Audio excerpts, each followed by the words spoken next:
let's talk about invasive vines.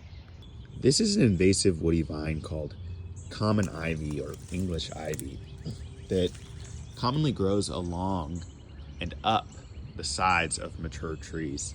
And you'll see it develops this thick woody stem. I got this particular vine off of this hackberry tree just a couple of weeks ago. You can see now that, well, it's a little difficult in the light. You can see that all the foliage on that vine is starting to die.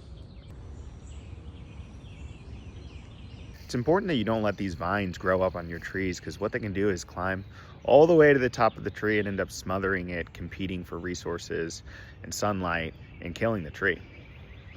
Here's what English ivy looks like when it's growing still on the vine. You can see it has these dark green leaves with this lighter green vein pattern.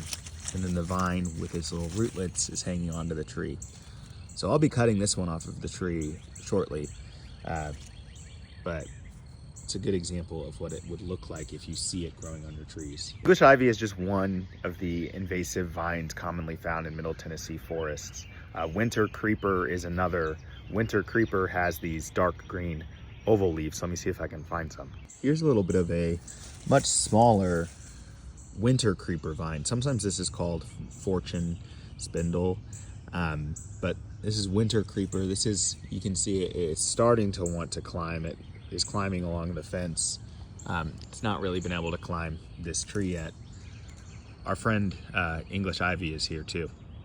And a note, when you're dealing with vines like ivy or winter creeper, don't just leave it on the ground after you cut it. You might think like, oh, this section of vine is dead, but it has all of these little aerial rootlets. That's these little fuzzy guys that help it hold on to the tree.